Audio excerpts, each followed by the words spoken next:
Assalamualaikum warahmatullahi wabarakatuh. Perkenalkan, kami dari kelompok 2, mata kuliah pemahaman tentang peserta didik dan pembelajarannya yang diampu oleh dosen Bapak Dr. Haji Karim MSI. Kami dari kelompok 2 beranggotakan 4 orang, yaitu Muhammad Irfan Utama, Nur Azizah Hayati, Nur Zakiyatun Hibziah, dan Nurul Komariah.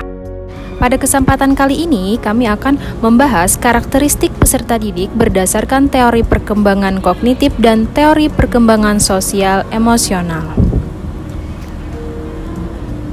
Pertama, karakteristik peserta didik di usia 10 tahun yang menduduki kelas 4 sekolah dasar berdasarkan teori perkembangan. Yang pertama, perkembangan kognitif Piaget.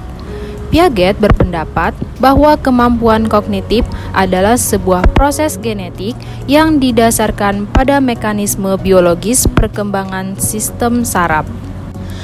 Pada tahap ini, individu atau seorang peserta didik itu sudah mampu untuk melakukan klasifikasi terhadap benda-benda konkret.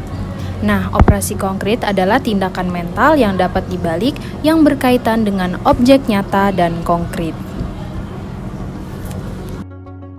Selanjutnya adalah teori perkembangan sosial emosional Bronfenbrenner. Teori ekologi yang dikembangkan oleh Urie Bronfenbrenner berfokus pada konteks sosial yang mempengaruhi kehidupan individu sehingga mempengaruhi perkembangan mereka. Bronfenbrenner mengungkapkan bahwa individu akan dipengaruhi oleh 5 sistem lingkungan yang berasal dari interaksi interpersonal terbuka hingga berpengaruh berbasis luas budaya, yaitu yang pertama adalah mikrosistem, yang kedua adalah mesosistem, yang ketiga adalah eksosistem, yang keempat adalah makrosistem, dan yang kelima adalah kronosistem. Selanjutnya adalah perkembangan teori sosial emosional menurut Erikson. Teori sosial emosional menurut Erik Erikson memaparkan bahwa perkembangan kehidupan masyarakat itu secara bertahap, dalam artian rentang hidup. Setiap individu berjuang melakukan pencarian identitas di dalam tiap tahap kehidupan. Hal ini dikarenakan identitas merupakan pengertian dan penerimaan baik untuk diri sendiri maupun masyarakat. Peserta didik Indonesia pada sekolah dasar kelas 4 SD berada pada tahap industri versus inferiority, yang mana tahap ini merupakan tahap yang keempat dari teori psikososial Erikson. Selanjutnya adalah daftar karakteristik terkait anak pengalaman masa kecil sendiri. Yang pertama ada teori perkembangan, yaitu teori kognitif Piaget. Pada karakteristik sewaktu usia 10 tahun saat duduk di bangku kelas 4 SD pada tahapan operasional konkret. Apabila telah melalui teori perkembangan kognitif, saya mulai memahami dan mengingat konsep perkalian yang diajarkan oleh guru.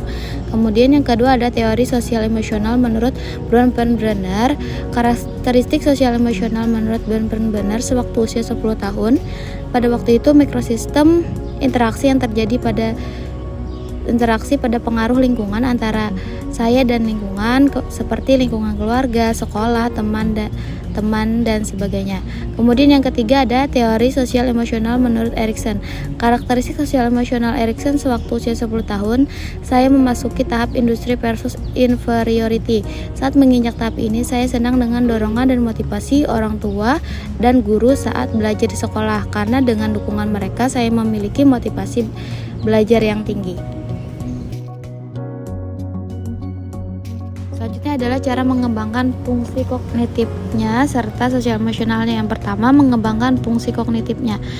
Cara anak mengembangkan fungsi kognitifnya yang pertama adalah guru memberikan dorongan kepada siswa untuk menemukan konsep dan prinsip. Kemudian dengan memberikan materi yang bisa digunakan agar mampu merangsang siswa untuk bertanya. Yang ketiga, guru juga bisa merencanakan aktivitas yang membuat siswa akan terus berlatih mengenai konsep, mengurutkan suatu objek serta menaik atau menurun. Selanjutnya yaitu cara mengembangkan fungsi sosial emosionalnya. Perkembangan sosio-emosional adalah kemampuan peserta didik untuk berinteraksi dengan lingkungan dan bagaimana peserta didik menyikapi hal yang terjadi di sekitarnya. Berikut cara anak mengembangkan fungsi sosio-emosional. Yang pertama yaitu fase operasional konkret. Anak akan memiliki hubungan pertemanan yang lebih kompleks dan kuat terhadap seseorang yang mereka kehendaki. Dengan kata lain, mereka akan cenderung memilih-milih dalam berteman. Yang kedua yaitu pada fase ini anak sudah bisa mengatasi konflik dan bernegosiasi dengan lingkungan sekitarnya. Yang ketiga yaitu anak akan lebih bisa mengendalikan emosi tetapi terkadang mengalami rasa tidak percaya diri. Yang keempat yaitu anak suka untuk menonjolkan kelebihan dirinya agar menjadi pusat perhatian. Yaitu penyesuaian yang diperlukan agar dapat berinteraksi secara efektif dengan anak yaitu sebagai berikut. Yang pertama yaitu membangun komunikasi harmonis dengan peserta didik. Ruang kelas adalah satu di antara tempat yang efektif untuk berkomunikasi dengan siswa, khususnya untuk menyampaikan materi pelajaran. Oleh karenanya, guru diharapkan mampu menyesuaikan diri dengan peserta didik sehingga terjalin keakraban. Dengan komunikasi harmonis, keakraban dalam suasana kekeluargaan yang hangat, siswa akan merasa nyaman dan lebih terbuka dengan guru. Kondisi nyaman akan menjadi energi positif dalam pembelajaran serta terjalinnya interaksi yang efektif antar guru dan peserta didik. Yang kedua yaitu menyesuaikan kondisi sosial peserta didik dengan lingkungannya. Penyesuaian lingkungan peserta didik dengan perkembangan sosialnya perlu diperhatikan agar siswa mampu berinteraksi dan berkomunikasi sesuai dengan perkembangan sosialnya saat itu. Misalnya mengajarkan anak kelas 4 untuk berkomunikasi di depan kelas, maka guru harus menyesuaikan kondisi perkembangan siswa. Misalnya dengan memancing mereka melalui pertanyaan menarik sehingga menimbulkan perdebatan, atau bisa juga dengan memberikan penawaran bagi yang bertanya akan mendapat nilai tambahan. Hal tersebut dapat memancing siswa pasif untuk menjadi lebih aktif. Sekian presentasi dari kelompok kami. Salah dan kurangnya mohon maaf. Wassalamualaikum warahmatullahi wabarakatuh.